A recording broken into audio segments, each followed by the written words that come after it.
Nós convidamos os irmãos para abrir vossas Bíblias. Eu quero que os irmãos façam isso mesmo. Abra a Bíblia. Não confie apenas no texto que está sendo colocado para que os irmãos leiam. Nós nos tornamos, às vezes, muitos, assim, preguiçosos até mesmo de abrir nossa Bíblia. Nós trazemos a nossa Bíblia, mas às vezes nem a abrimos, porque tudo está sendo projetado. Esquece a projeção. Segue a leitura na sua Bíblia. Segue a leitura na sua Bíblia, ok? Romanos, capítulo 12. E nós vamos falar nessa noite, meus amados irmãos, como nós devemos viver. Como nós devemos viver. A partir dos versos 9.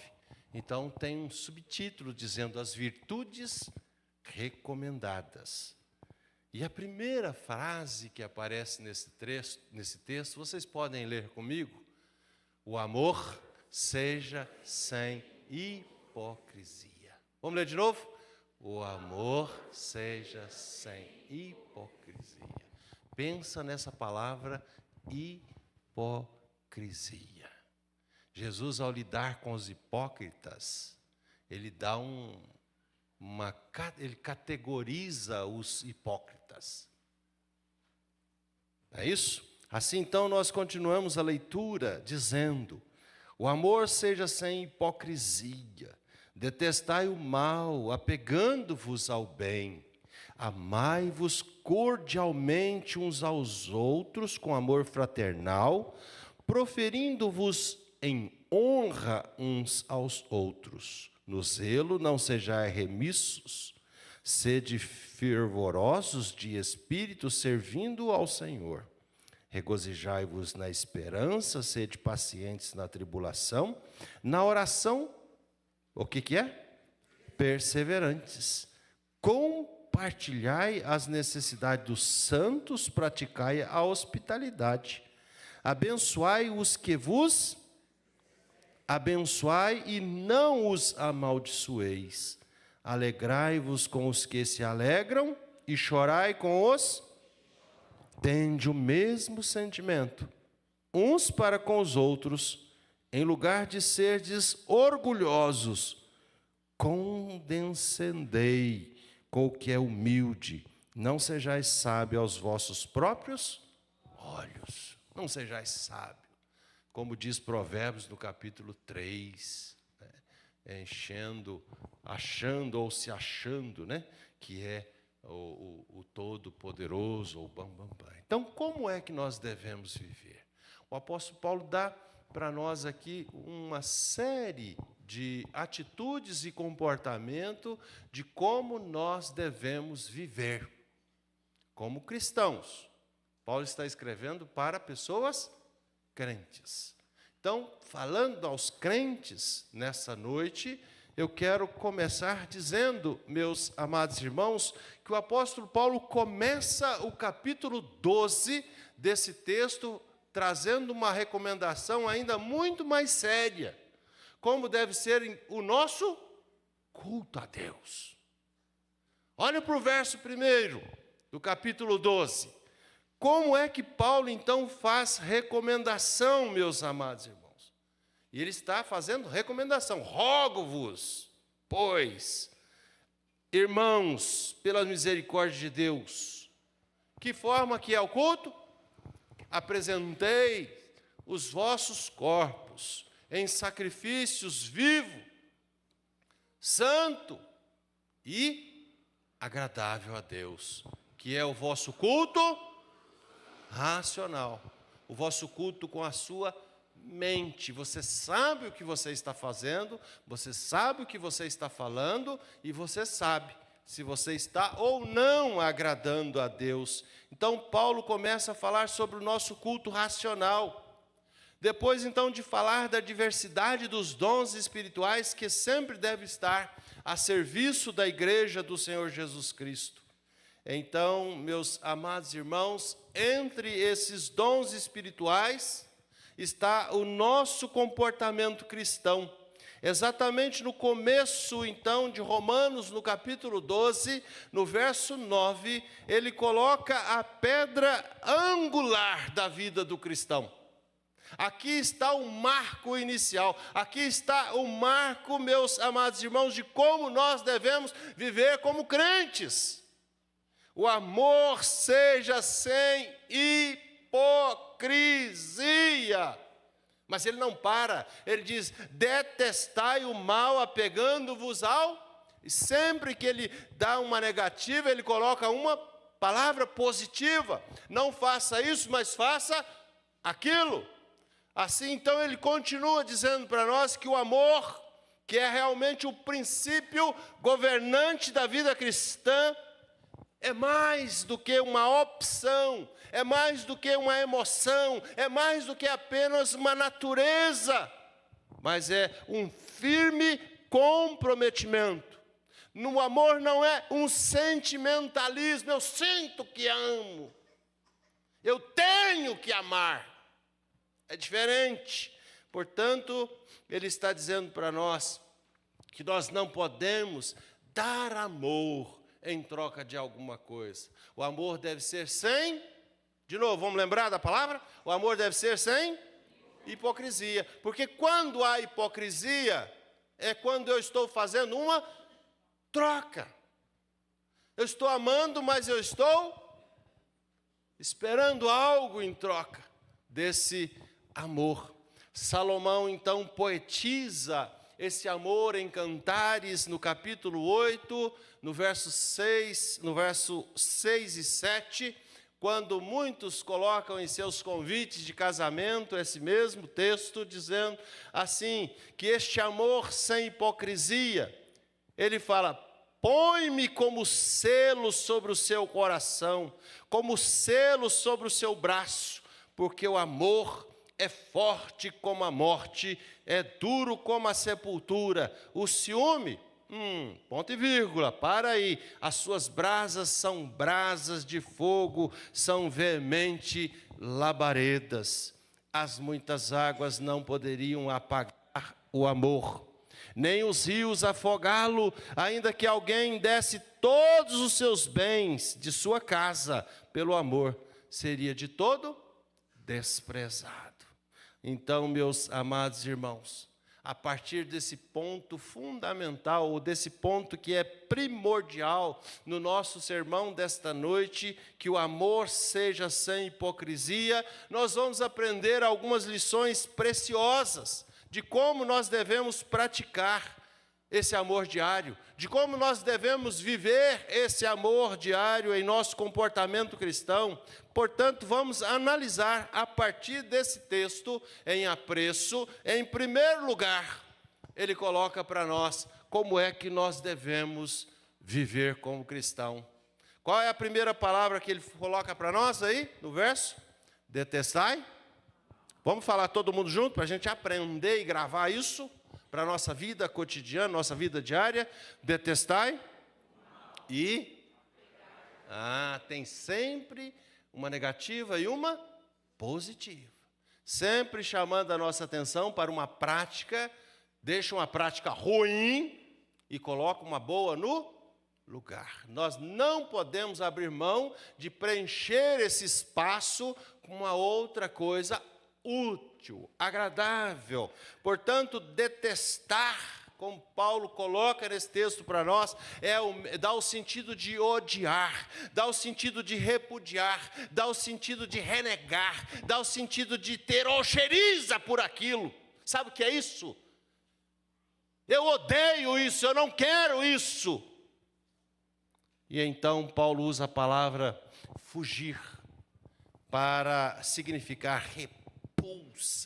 Eu tenho repulsa, e nós como cristãos, meus amados irmãos, nós devemos ter repulsa pelas coisas más, pelas coisas que nós sabemos que provoca mal aos outros. Então, como Paulo já havia recomendado ao seu filho Timóteo, no capítulo 6, da sua primeira carta, no capítulo 6, no verso 11, E ele chama Timóteo dizendo, tu, porém. E aí eu coloco aquela frase assim, homem, quem que lembra disso? Eu não falo não, homem de Deus? Eu ainda falo grande, né? Grande homem de Deus. Paulo usa essa expressão, então, escrevendo a Timóteo, dizendo, tu, porém, ó grande homem de Deus, foge dessas coisas, antes segue a justiça, a piedade, a fé, o amor, a constância, a mansidão. Ele não deixa vazio o espaço. Carlyle, um escritor cristão, comentando esse texto, ele diz, abrindo aspas, o que necessitamos, meus amados irmãos, é ver a infinita beleza da santidade e a infinita maldição e horror que o pecado traz ao homem. Nós precisamos abrir os nossos olhos para enxergar essas duas coisas. O pecado traz um mal tremendo para a nossa vida, meus amados irmãos, mas a santidade traz um benefício enorme para a nossa vida. É exatamente isso que Paulo está recomendando a nós. Portanto, o apóstolo João, em sua primeira epístola, ele coloca desta forma, no capítulo 2 da sua primeira epístola, no verso 15, detestai o mal, dizendo, não ameis o mundo nem as coisas que há no mundo. Se alguém amar o mundo, o que é que eles querem dizer com isso? Não se apegue a essas coisas, não valorize mais essas coisas do que o seu amor pelo Pai. O amor do Pai não estará em você. É exatamente isso que João está colocando para nós.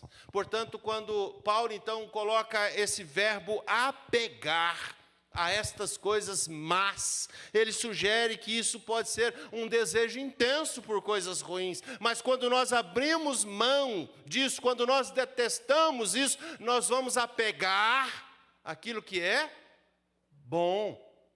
Apegue-se ao que é bom. Portanto, meus amados irmãos, nós precisamos nos apegar às coisas que são boas para aprimorar cada vez mais. O salmista, no Salmo 63, que já foi lido nessa noite, no verso 1 do capítulo 63, ele expressa esse desejo de se apegar a Deus. De se apegar a Deus, e ele coloca, ó Deus, tu és o meu Deus forte, eu te busco ansiosamente. Isso é apegar às coisas boas. A minha alma, diz ele, tem sede de ti. Mas quando nós não nos apegamos a Deus, a nossa alma vai ter sede de outras coisas. Sempre há uma luta tremenda entre a carne, o nosso desejo carnal, e o nosso desejo espiritual.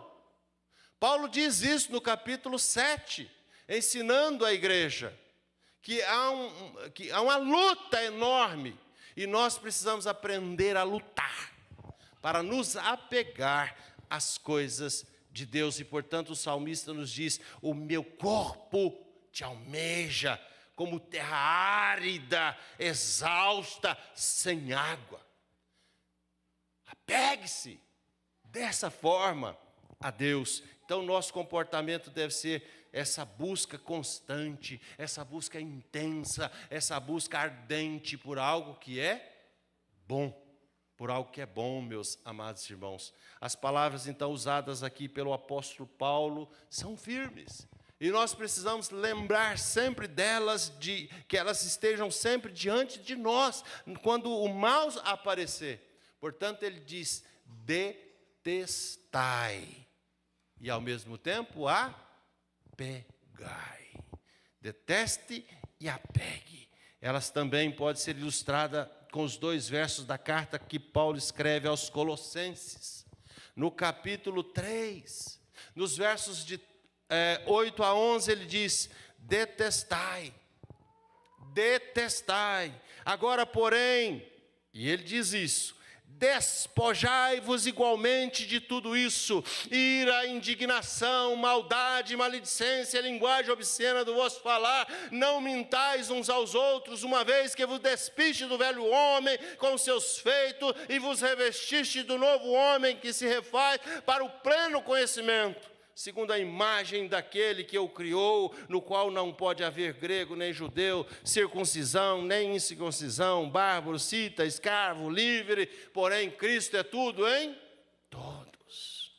Portanto, ele continua dizendo no capítulo 3, no verso 12, de Colossenses: apegai-vos, apegai-vos.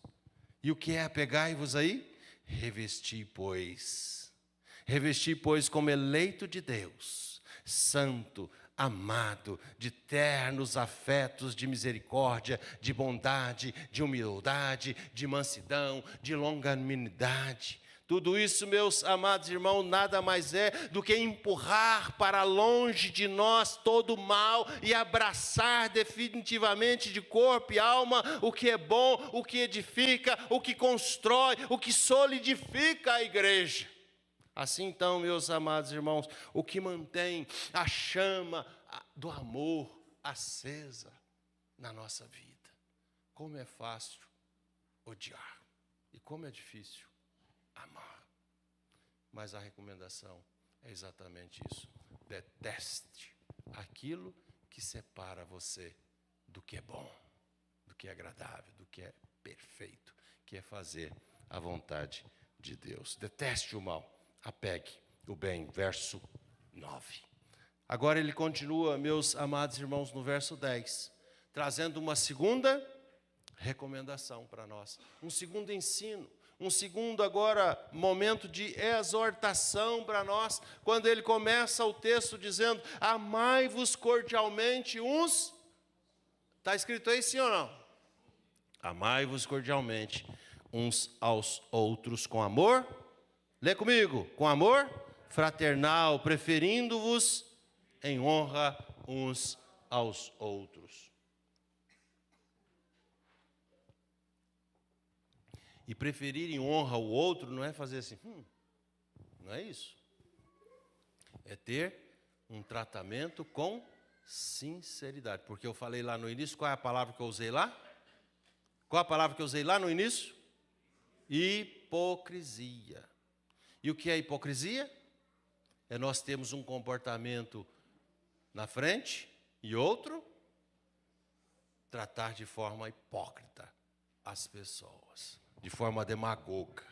Devemos, meus amados irmãos, como nos diz esse texto, sermos afetuosos uns para com os outros em amor fraternal. E a palavra cordialmente aqui é o que qualifica este amor. Essa palavra nos lembra, meus amados irmãos, o quanto nós devemos, agora presta atenção, o quanto nós devemos ser cordiais uns com os outros. E agora eu quero pensar junto com você, é só aqui na igreja que nós devemos ser cordiais uns com os outros? Aonde que começa a cordialidade? Dentro da nossa casa. Como nós temos visto, meus amados irmãos, cônjuges que não tratam um ao outro com cordialidade, isso mata o relacionamento, isso estraga, isso destrói. Portanto, afaste-se destas coisas, apegue o que é bom.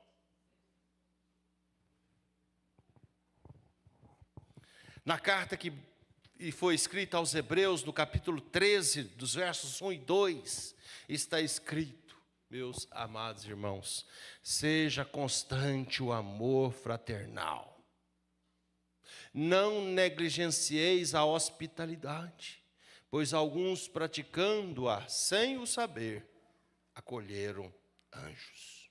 O amor fraternal, meus amados irmãos, é um amor cordial. O amor fraternal é um amor recíproco, é um amor que se doa, é um amor que se entrega, é um amor que se é voluntário. Ele dá de graça, eu lhe dou amor porque eu quero te dar amor. Eu não preciso, mas eu quero.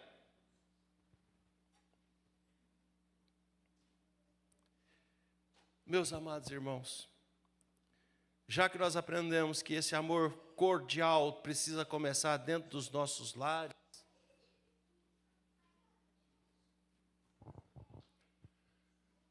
existe também, em muitos lares, cônjuges estranhos. Cônjuges estranhos. Dentro dos lares. Imagina-se dentro da igreja. Nós não somos estranhos. Nós somos uma unidade. Nós não somos pessoas isoladas. Nós somos e esse corpo começa em casa. Nós não somos panelinha, nós somos pode falar. Um caldeirão em ebulição. Aqui não tem isso não. Mas um caldeirão fervente de gente que se ama, de gente que se voluntaria, de gente que se entrega. Não é isso que nós vimos ontem? Deus amado. Então, meus amados irmãos, nós somos um só corpo. E esse corpo começa dentro da nossa casa. Assim, então, nós somos irmãos, porque nós temos o mesmo Pai. A igreja não é um clube onde as pessoas se associam, onde as pessoas vêm, onde as pessoas combinam durante a semana. Domingo eu vou, você vai, eu vou, então a gente se vê lá. Não! A gente vai se ver aqui porque a gente tem um compromisso de vir aqui para juntos cultuarmos a Deus. Mas não é encontrar para bater papo, conversar, rever, abraçar. Tudo isso faz parte. Mas primeiro, nosso culto a Deus. Portanto, meus amados irmãos, a igreja é a família de Deus. A reciprocidade no amor é a marca mais visível do corpo de Cristo. Esse é o segundo ensino. Amai-vos cordialmente. E cordial aqui é de entrega, é de fazer de graça, com prazer, com vontade de fazer, com vontade de fazer o bem para o outro. Fazer não por fazer não por obrigação, mas fazer por um desejo ardente que emana de dentro do seu coração. Terceira coisa que Paulo nos ensina nesse texto, meus amados irmãos. Ele continua no verso 11, dizendo para nós que nós precisamos ser o quê? Zelosos e fervorosos. Zelo e fervor faz parte da vida cristã. Escreve isso. Zelo e fervor precisa fazer parte da nossa vida. No zelo, não sejais remisso, sede fervorosos de espírito, servindo ao Senhor. Mas ele continua ainda dizendo mais: regozijai-vos na esperança, sede paciente na tribulação, na oração. Ele vai descrevendo um monte de outras obrigações que nós precisamos ter. Portanto, meus amados irmãos, sejamos zelosos. Sejamos fervorosos. O descuido, a despreocupação com a vida cristã acarreta vários problemas para nós, para os nossos relacionamentos como irmãos. O cristão não pode fazer, realizar as coisas de qualquer maneira. A nossa vida é sempre uma alternativa entre a vida e a morte. A qualquer momento nós vamos partir. E qual é o legado que nós estamos deixando para a igreja? O nosso tempo é curto. A palavra de Deus diz que tudo passa rapidamente e nós voamos. A vida terrena, meus amados irmãos, enquanto nós aqui estivermos, é uma preparação para o céu. Você está ou não caminhando para o céu? Eu estou caminhando para o céu. Se eu partir agora, eu já sei para onde que eu vou. O profeta Jeremias, no capítulo 48, no verso 10, nos exorta assim: maldito aquele que fizer a obra do Senhor relaxadamente. O comentarista bíblico diz o seguinte, que o cristão, abrindo aspas, que o cristão pode abrasar-se. Você entende essa palavra? O cristão pode abrasar-se.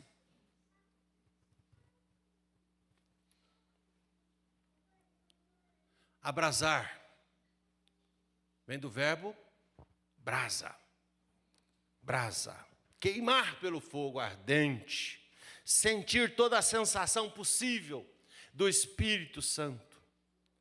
Porém, o cristão nunca pode oxidar. Abrasar, ele precisa viver abrasado, como uma brasa. Como uma brasa. Mas ele nunca pode oxidar. Assim, então, meus amados irmãos, o que significa, então, oxidar? Perder a sua reação química com o tempo. Por exemplo, enferrujar. Como muitos, às vezes, costumam dizer. Eu estou enferrujado. Você já ouviu isso, sim ou não? Você não pode enferrujar, não. Você tem que viver como uma brasa. Como uma brasa. Você não pode oxidar, você não pode enferrujar. Tem gente com 150 anos aqui trabalhando. Pode olhar que vocês vão ver. Jesus, em sua carta à igreja de Laodiceia, exorta: eu repreendo e disciplino a quantos amo. Sê, pois, zeloso e arrepende-te.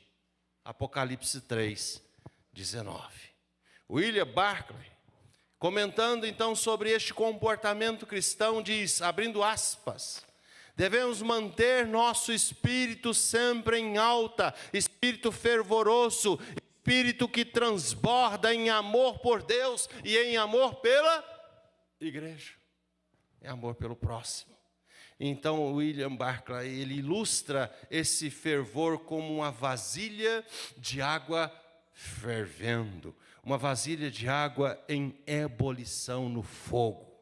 Fosse nessa dimensão que Jesus então advertiu a igreja de Laodiceia. Que Jesus disse à igreja de Laodiceia: conheço as tuas obras, que nem és frio e nem quente. Quem deras fosse frio ou quente. Assim, porque és morno e nem és frio e nem quente, estou a ponto de vomitar-te da minha boca.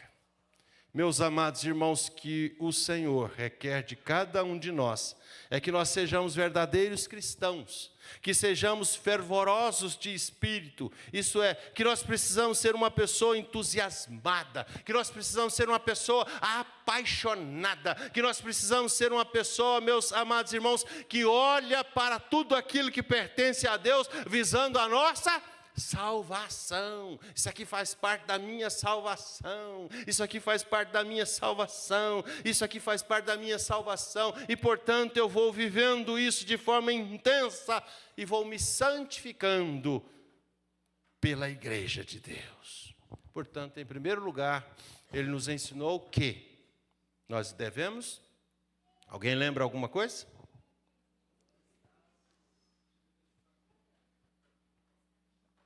Detestar o mal. Foi isso que nós aprendemos? E fazer mais o quê? Apegue-se ao que é bom. Segunda coisa, amai-vos cordialmente uns aos outros. Terceiro, sejam zelosos e fervorosos de espírito. E por fim, Paulo ainda nos ensina, dos versos 11 a 16, que nós devemos servir ao Senhor com? Nós devemos servir ao Senhor com? Vamos lá, igreja, vocês estão me acompanhando, sim ou não? Nós devemos servir ao Senhor com? Sabedoria. E quem não tem, peça a Deus, que dá livremente. Então, meus amados irmãos, ele continua dizendo assim, no final do verso 11, servindo ao Senhor, regozijando-vos na esperança, sendo paciente na tribulação, na oração perseverante, compartilhando as necessidades do santo, praticando a hospitalidade, abençoando os que vos perseguem, abençoando e não amaldiçoando, alegrando com os que se alegram, chorando com os que choram, tendo o mesmo sentimento. O mesmo sentimento, com todos. O mesmo sentimento. Você não pode. É duro isso, né? Mas eu vou dizer uma palavra-chave aqui agora. Você não pode gostar mais de um do que do outro. Está claro aí para nós. Não é isso que ele está dizendo aí no 16? Tende o mesmo sentimento uns para com os outros. E ele continua. Portanto, meus amados irmãos, como eu posso servir ao Senhor? Como diz o final do verso 11. Frequentando os trabalhos da igreja, praticando as atividades, colaborando, eu estou servindo ao Senhor, sim ou não? Sim, mais ainda, quem serve ao Senhor está servindo a quem? Quem serve ao Senhor está servindo ao seu próximo. E quem serve ao próximo, serve ao Senhor. Jesus, então, coloca esse assunto da seguinte maneira, meus amados irmãos. Em Mateus 25, no verso 40, ele está dizendo assim: em verdade, vos afirmo, que sempre que o fizeste a um desses meus pequeninos irmãos, a mim o fizeste. A mim o fizeste. O salmista, no hino de ingresso ao templo, no Salmo 100, ele diz assim: servi ao Senhor com alegria. Servir ao Senhor, meus amados irmãos, deve ser algo constante na nossa vida, com um sentimento de amor a Deus e ao mesmo tempo amando aos nossos irmãos como o primeiro, como diz os dois grandes mandamentos: a Deus sobre todas as coisas e ao teu próximo como a ti mesmo. O crente tem prazer, meus amados irmãos, quando ele está fazendo isso, servindo ao Senhor. O crente não faz por obrigação. O crente não faz para receber bajulação. O crente não faz para desejando tapinha nas costas. O crente não faz para receber abraços, para receber elogios. O crente faz porque ele está servindo o verdadeiro Rei dos Reis. Ele está servindo o reino de Deus.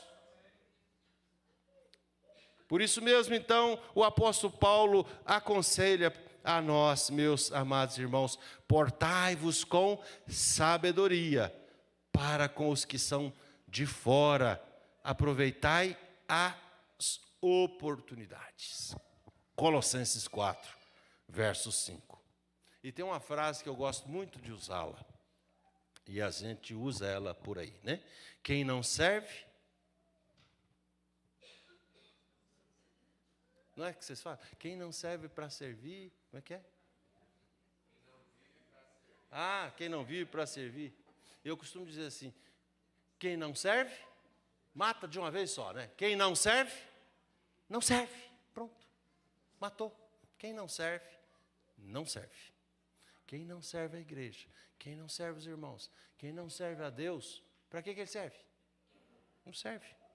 Então, meus amados irmãos, em um livro sobre ética cristã, abrindo aspas, está escrito assim: Deus espera de seus filhos pecadores e redimidos pelo seu sangue um padrão de excelência em tudo.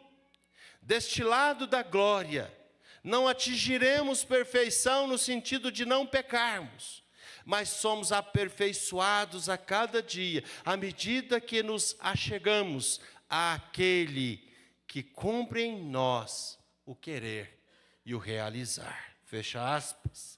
A vida cristã, meus amados irmãos, é uma experiência que se renova a cada manhã em nosso relacionamento com Deus e também com os nossos irmãos.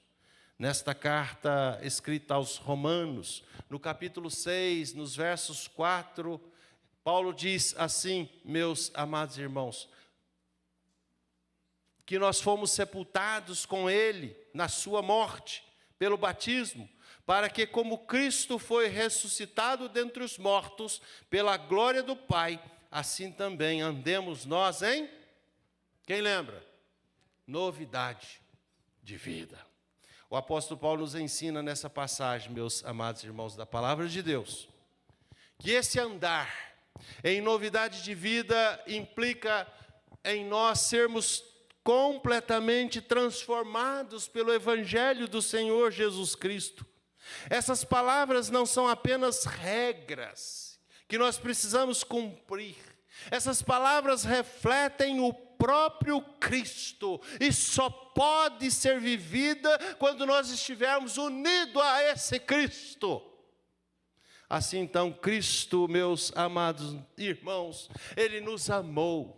Cristo nos amou sem hipocrisia. Cristo nos amou de fato e de verdade. Cristo nos amou de forma perfeita. Cristo nos amou de forma sincera. Cristo nos amou de forma sacrificial. Cristo deu a sua vida por nós lá na cruz do Calvário.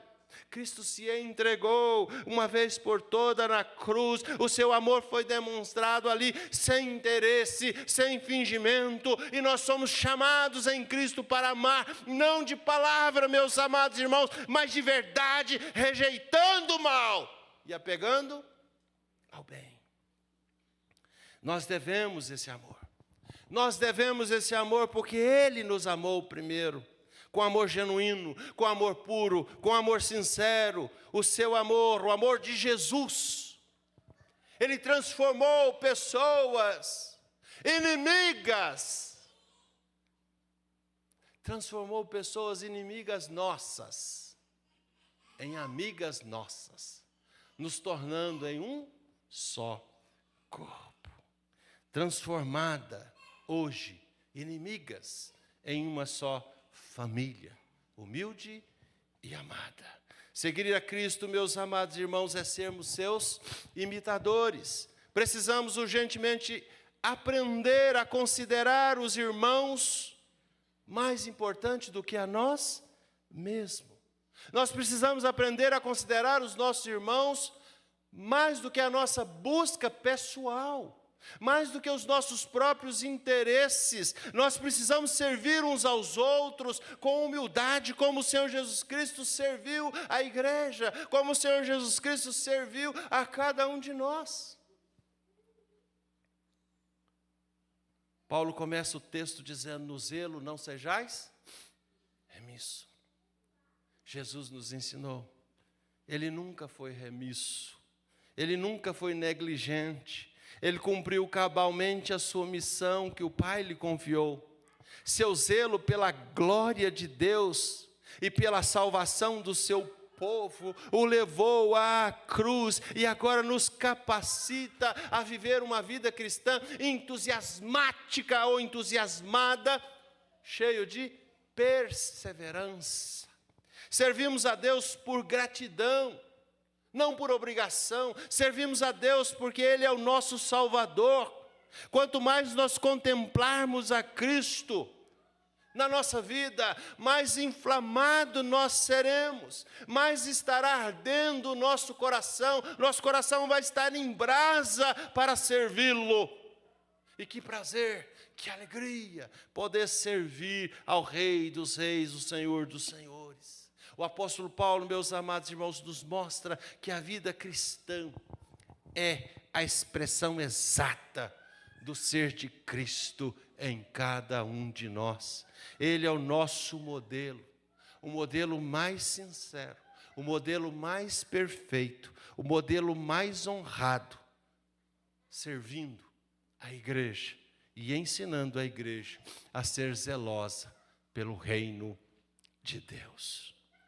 Unidos em Cristo, nós seremos fortalecidos pelo Espírito Santo, seremos transformados para viver de maneira que reflita o Evangelho de Cristo, para a glória de Deus, o Pai, servindo a igreja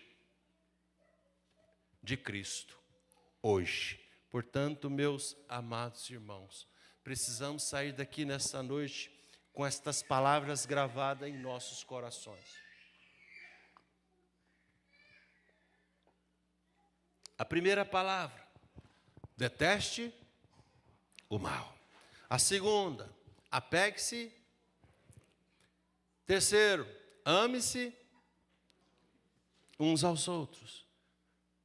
Depois ele fala, no quarto, não ser remisso no zelo com as coisas de Deus.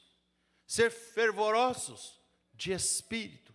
E por fim, ele diz que nós precisamos servir ao Senhor com alegria.